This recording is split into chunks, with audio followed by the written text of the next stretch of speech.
This evening, another historic structure in Georgetown destroyed by fire. Is there a sugar shortage? President Ali asserts the opposite. West Ruimveldt House Fire. 3 weeks later, and police still have yet to announce the perpetrator. In the region, Trinidad, 8 police officers charged with murder, and internationally, London declares major incident as heatwave grips Europe.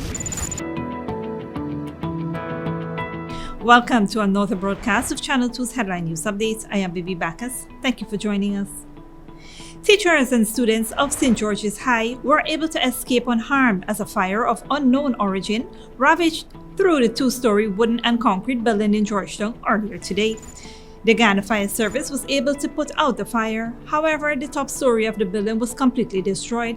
A teacher who was inside the building said she was about to resume an afternoon session with 6 students when the cleaner of the school informed her that she saw smoke emanating from the Social Studies department located at the front of the building. Minister of Education Priya Manik-Chan, who was on the scene, stated that it is really saddening to watch the structure burn to the ground. Extremely saddening to watch, very hard to watch it. We have to make sure we and quickly. And of course, accommodation is going to be a major issue that we have to look at. Major issue because we're actually seeing a better retention rate and more students coming in because of various pathways or staying in because of various pathways. Not only pull out academia that we're accustomed to the 20 grade level and so on, but the prevent zones. This particular school we had a lot of interest in because of what we thought we could do with it. And so space is an issue in and around Georgetown, in and around everywhere, particularly in and around Georgetown. Space can be a serious issue for us, but this is very frustrating. St. George's High School has been in existence for many years and houses a total of 421 students with 25 teachers. There are over 2,000 bags of sugar available for consumers at the Iflot Sugar Estate, West Coast Demerara, Region 3, according to President Dr. Mohamed Irfan Ali. The president made the disclosure on the sidelines of an event on Tuesday when asked about the reports of a shortage of sugar in the market. He noted that Gaisuco had already processed more than 2,000 bags of sugar that were available at Iflot. All sugar purchases can be made from the new Guyana Marketing Corporation at $150 per pound package and $140 per pound bulk. President Ali assured that the government would ensure that Guyana Marketing Corporation secures a lot of sugar to assist in the distribution so there is no price gouging and ensure customers are not exploited. The president also emphasized that global supply chain problems and the ongoing rise in fuel prices on the global market are responsible for the price hikes on products and services. However, he pointed out that the government has implemented several programs to mitigate the effects of the global rise in fuel prices, including the removal of all taxes on fuel. The Guyana Police Force has still not yet named a suspect 3 weeks after a house fire at West Ruimveldt, despite the residents' claims that a family member was to be blamed, as the Sobers explains.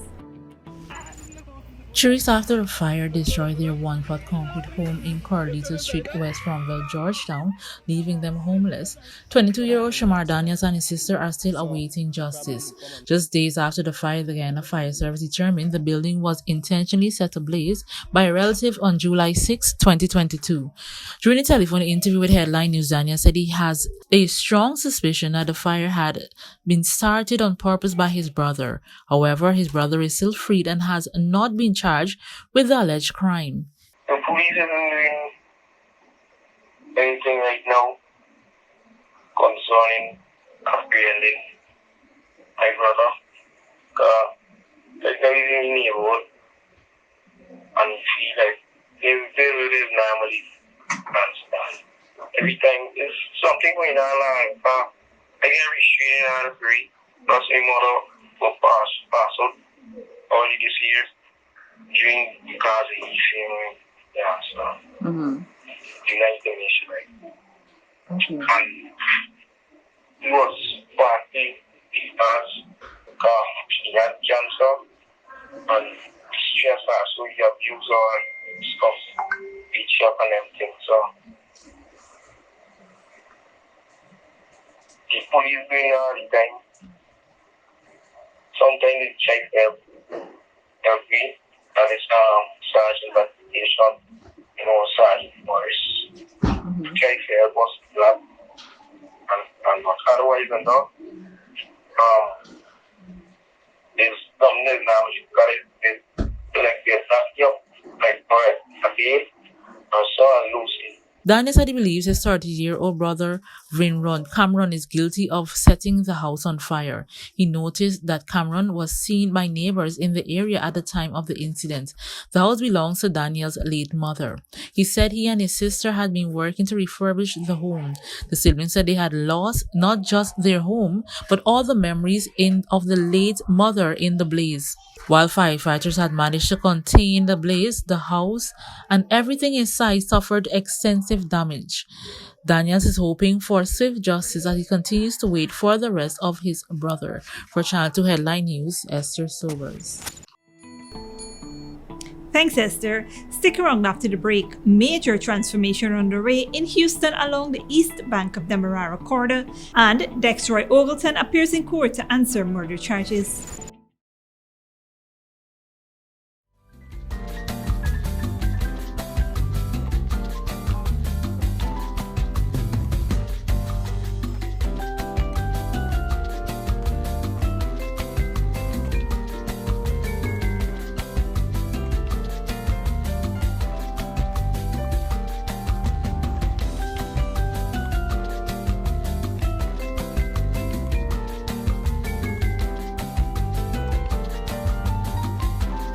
Traveling soon? Then come into John Lewis Styles on Waterloo Street and let's help you choose the right set of luggage.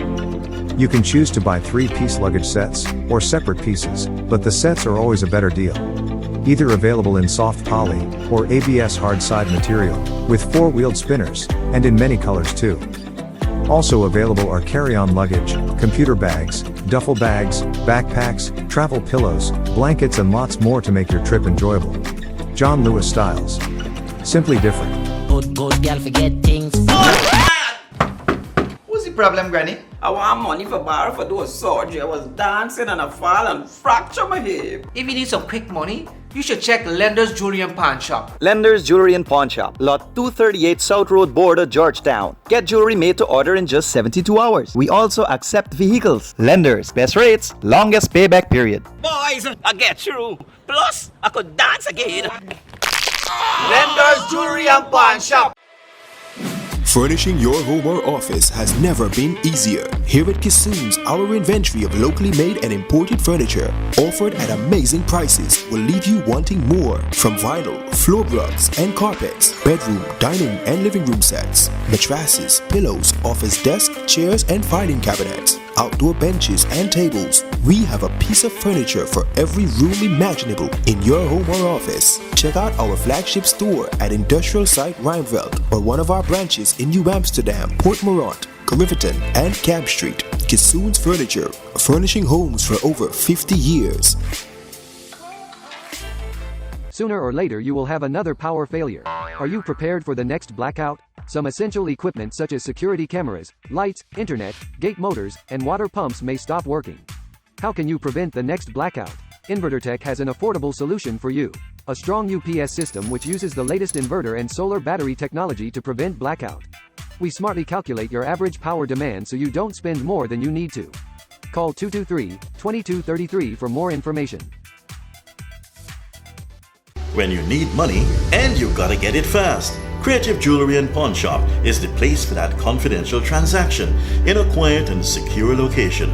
You'll get the highest value per pennyweight for your gold and also enjoy the lowest interest rates and longest payback period too. Yes, for that instant transaction to solve a pressing financial problem. That Creative Jewelry and Pawn Shop, 46 Boyle Place, that's between the Ministry of Housing on Brickdam and White Castle Fish Shop, be your first and only choice. Creative Jewelry and Pawn Shop, safe and sound, solid and secure, always there for you. Telephone 231-7878 and 223-8955. Welcome back. A major transformation is underway at Houston along the east bank of the Marara Corridor as a multi-billion-dollar state-of-the-art Sheraton 4-point hotel prepares to begin construction there. On Tuesday, President Dr. Mohamed Irfan Ali led other ministers of government and investors for the sod-turning ceremony for the 172-bedroom architect, which will help shape the development trajectory along the east bank. We have this hotel. Alongside this hotel, we've already approved a modern hospital of international standards that will focus on specialized care, but more importantly, heavily focus on cosmetic and other such surgeries, because we want to create a health and education hub in Guyana. And an important component of the health hub is these type of services that must be offered. We have also discussed a mall, a possible second hotel, the movement of a number of government ministries to this zone, including the Ministry of Housing and Water, the Ministry of Education, and the telecoms sector will be housed in this zone along this new highway. Just imagine. Before the end of this year, we expect that physical work will commence in all of these areas. In addition to that, in front of me, which is behind of you on the other side of the road, will be a huge private sector industrial commercial development to support the oil and gas sector. Adjoining this development will be a huge commercial zone, an upscale housing development, a medical and technological zone, and a services hub. That is the type of planning that surrounds this area. Those are the type of services that will come to this area. So this area will become a massive economic zone. President Ali said work would commence on those projects before the end of this year. He further added that the transformation to come would provide boundless opportunities for all Guyanese. The US $35 million Sheraton 4-point hotel, operated by Marriott, will feature advanced technology, services, and sustainability features. This hotel will have 172 modern rooms of different sizes. It will have restaurants, a retail center, an event hall, and important amenities such as swimming lane pool, tennis court, a pickleball court, a modern gym, and a running track. It will also showcase an appealing bar, co-working spaces, meeting rooms, and the best launch areas to share moments with friends and to do business in a friendly and charming environment. According to Andres Batoro Toro from Green Building Incorporated, the concept will take into account the cultural diversity in Guyana. I want to point out that the whole architecture and concept of the hotel will take into account the diversity of cultures of Guyana, especially the Amerindian culture, through use the local art, the furniture, and themes. That will be our look and feel of the hotel. The sod turning for the Sheraton Hotel is the second such activity for this week. On Monday, President Ali turned the sod for another multi-billion-dollar venture, Prasha Global and Blue Bridge Hotel at Liliendal, Greater Georgetown. While many major development projects are being initiated, others have been completed and are already offering services. The new Sheraton Hotel is expected to open its doors by the first quarter of 2024. A laborer who stabbed Jermaine Elias following a dispute in front of a superbet in New Amsterdam made his first appearance in court. Esther Sobers has more details. A Stanleytown, New Amsterdam man was remanded to prison after he appeared at the New Amsterdam Magistrate Court to answer the charge of murder committed on 36-year-old Jermaine Elias of 44 Stanleytown in New Amsterdam. 40-year-old Dextrol Ogleton from New Amsterdam appeared before the magistrate Renita Singh on Wednesday, June 20th. and was not required to plead to the indictable charge. The court heard that on Saturday, July 16, 2022, at Main and Kent Street, New Amsterdam, Berbice, Oakton fatally stabbed Elias. The duo had a disagreement and Elias picked up a mop stick from the road and dealt the suspect a lash. Oakton took out a grass knife from his haversack and began swinging it in the direction of Elias, who was still attacking him with the mop stick. During the commotion, Elias began holding on to his neck, after which he made a few steps and then collapsed on the roadway. According to reports, the suspect rode his bicycle directly to the Central Police Station in New Amsterdam, Berbice. He made a report and turned himself in. As a result of the injuries received, Elias was picked up and taken to the New Amsterdam Public Hospital to seek medical attention. He was pronounced dead on arrival. The unrepresented Oakton will make his next court appearance on August 10, 2022. For Channel 2 Headline News, Esther Sobers. Thanks, Esther. Don't go away after the break. Nigeria's National Petroleum Company begins commercial operations, and London declares major incident as heatwave grips Europe. When you need money and you gotta get it fast, Creative Jewelry and Pawn Shop is the place for that confidential transaction in a quiet and secure location. You'll get the highest value per pennyweight for your gold and also enjoy the lowest interest rates and longest payback period too. Yes, for that instant transaction to solve a pressing financial problem. That Creative Jewelry and Pawn Shop, 4-6 Boyle Place, that's between the Ministry of Housing on Brickdam and White Castle Fish Shop, be your first and only choice. Creative Jewelry and Pawn Shop, safe and sound, solid and secure, always there for you. Telephone 231-7878 and 223-8955. Furnishing your home or office has never been easier. Here at Kissoon's, our inventory of locally made and imported furniture, offered at amazing prices, will leave you wanting more. From vinyl, floor rugs and carpets, bedroom, dining and living room sets, mattresses, pillows, office desk, chairs and filing cabinets, outdoor benches and tables. We have a piece of furniture for every room imaginable in your home or office. Check out our flagship store at Industrial Site Ruimveldt or one of our branches in New Amsterdam, Port Morant, Riverton and Camp Street. Kissoon's Furniture, furnishing homes for over 50 years. Sooner or later you will have another power failure. Are you prepared for the next blackout? Some essential equipment such as security cameras, lights, internet, gate motors, and water pumps may stop working. How can you prevent the next blackout? InverterTech has an affordable solution for you. A strong UPS system which uses the latest inverter and solar battery technology to prevent blackout. We smartly calculate your average power demand so you don't spend more than you need to. Call 223-2233 for more information. Traveling soon? Then come into John Lewis Styles on Waterloo Street and let's help you choose the right set of luggage. You can choose to buy 3-piece luggage sets or separate pieces, but the sets are always a better deal. Either available in soft poly or ABS hard side material with 4-wheeled spinners and in many colors too.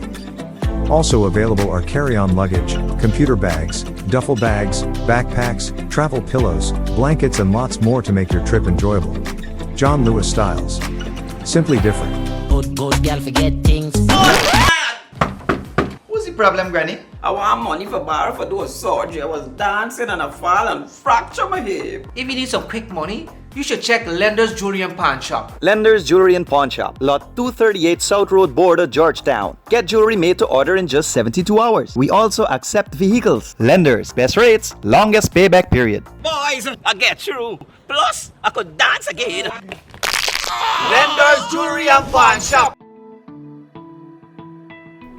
Welcome back. Now we take a look at news in the region and around the world. 8 police officers were remanded into custody on Tuesday after they appeared before a Port of Spain magistrate charged with the 2020 murders of 3 men on the outskirts of the capital. They were charged on Monday night with the murder of Joel Jacobs, Noel Diamond, and Israel Moses Clinton on June 27, 2020. The officers, who were last assigned to the Interagency Task Force, were part of a team of 18 officers who intercepted a vehicle and allegedly murdered the 3 men who were reportedly unarmed and had surrendered. The incident was captured on CCTV footage and shared on social media. It also sparked widespread protests for 3 days as people demanded justice and a thorough investigation. The matter was adjourned on August 16th. Internationally, after nearly half a century operating as a government monopoly, Nigeria's state oil company is now officially a commercial company. But many Nigerians fear the move will lead to higher fuel costs in a country that has benefited from some of the lowest prices in the world. Al Jazeera's Ahmad Idris reports. It took nearly 20 years of parliamentary debates and concessions to commercialize Nigeria's oil company. The government hopes the new firm will attract private investors and cut waste and corruption. We are transforming our petroleum industry to strengthen its capacity and market relevance for the present and future global energy priorities. Leading the transformation is an industry veteran. This company can make quick decisions, can invest quickly, can borrow quickly, can pay back loans when they do, and also, but most importantly, to be accountable to its shareholders. The oil and gas sector reforms come as global attention moves towards cleaner energy. With proven reserves of 206 trillion cubic feet of gas and hoping to grow that to 600 trillion, official expectations here are understandably high. For a country so blessed in gas like ours, we cannot be happier and more excited. But concerns remain. Many here are worried that the era of cheap oil they are used to will soon be over. In the absence of these working refineries, we import this thing. And if you import it high, then to be honest, there is a limit. I don't see how government can continue with this subsidy in Nigeria. At about 40 cents per litre, Nigerians pay less for petrol than almost anyone else in the world. Critics say subsidies have stifled growth and bred corruption. Now, with private investors coming in, Nigerians may have to pay more for fuel. The new company wants to offer shares for sale as early as next year. It's hard to say whether this commercial venture will go the way previous privatized companies which struggle with asset stripping and corruption, or will prove to be an exception. Ahmed Idris, Al Jazeera, Abuja, Nigeria. Aid organizations in Sri Lanka are warning a humanitarian disaster is unfolding, with 2.5 million children not getting enough food. Al Jazeera's Steph Weston reports. For the past 4 years, they've barely seen the inside of their schools. First it was COVID, but now it's a political and economic crisis keeping schools shut most of the time. History teacher Badara Manikam traveled 120 kilometers to Colombo last week to protest against the country's leaders. He was injured when police tried to disperse protesters with tear gas and water cannons. I want students to be educated. As a good citizen, father and teacher, I want our school system to be improved. That's why I took to the street. He uses a classroom inside his house to prepare students for their exams, despite school closures. But it's hard to study if there's not enough to eat. Since an economic crisis, prices of food have gone through the roof, and millions of Sri Lankans can only afford to consume 1 or 2 meals a day. Aid organizations say many children may severely be malnourished. Only one of Giovanni Pradipa's 3 daughters is receiving an education. The single mother owns 1 mobile phone. Her eldest uses it for online classes. Her 2 youngest were forced to drop out of school. Giovanni earns money by making containers for paint. Because of the economic crisis, it's very difficult for us. We only eat twice a day. I can't feed my daughter's breakfast because I don't have enough money to buy food. I also can't afford to stock up on food and have to see what I can buy on a daily basis. It's very difficult living with 3 children now. Her eldest daughter's dream to become an accountant. Aid organizations fear 1/4 of all Sri Lankans are at the brink of malnutrition. That's a worry, and that we are assuming it's about 6 million people already in that crisis level. And what will happen, 6 million is almost 1/4 of the population. So that is a huge worry for us, what will happen to Sri Lanka and this large population in next 3 to 6 months. A concern shared by Bidari Manikam, who is ready to go back to Colombo to protest if a new president and his government do not improve the situation quickly. Step Fasten, Al Jazeera, in Kandy. And finally, London's firefighting authorities has declared a major incident in the British capital in response to the surge in fires amid a record-breaking heatwave in the United Kingdom and Europe. Al Jazeera's Paul Rice report. Flames engulf homes near London. Shortly after the UK's record temperature was smashed, the London Fire Brigade declared a major incident, with blazes breaking out across the capital and across the UK. The London Fire Brigade in particular is dealing with a number of large-scale incidents spread right across the capital and assisting partners in the home counties as well. So all of the emergency services, both in London and our home counties, are under significant pressure at the moment. Fire ravaged trees along this road in Kent. The danger, though, was not just from the flames. Health warnings were issued to protect vulnerable groups such as the elderly and young children, at risk from dehydration, heat exhaustion and heat stroke.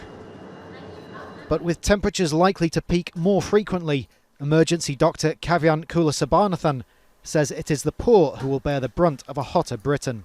This is a public health emergency. So this climate crisis that we're talking about isn't this abstract thing in the future. If you live in poor quality housing, the housing stock that we have in the UK, it's too cold in the winter, it's too hot in the summer.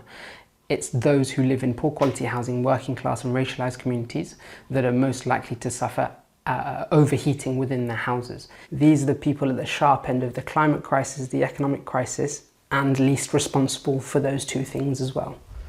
In the London district of Bermondsey, 72-year-old Frances Stote was trying to keep cool on her balcony, a respite from the heat inside her council flat. Come up there then. Well, you can feel it now, can't you?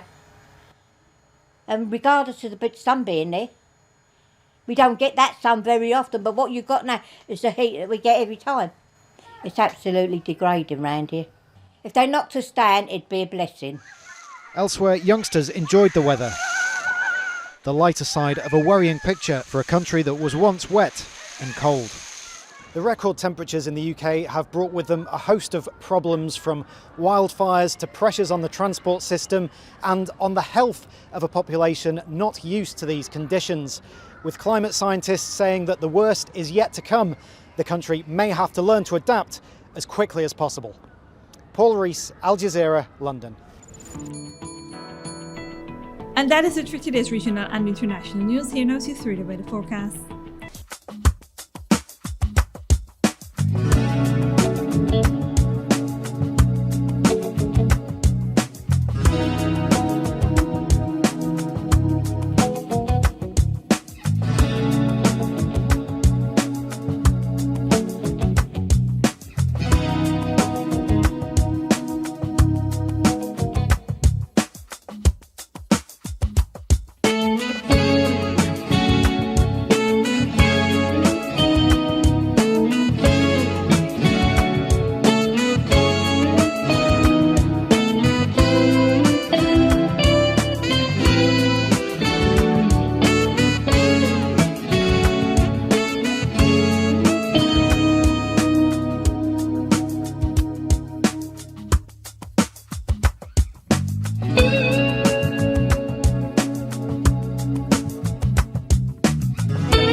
And that is it for this edition of Channel 2 Headline News Updates. Tune in on Thursday at 7 p.m. for another episode.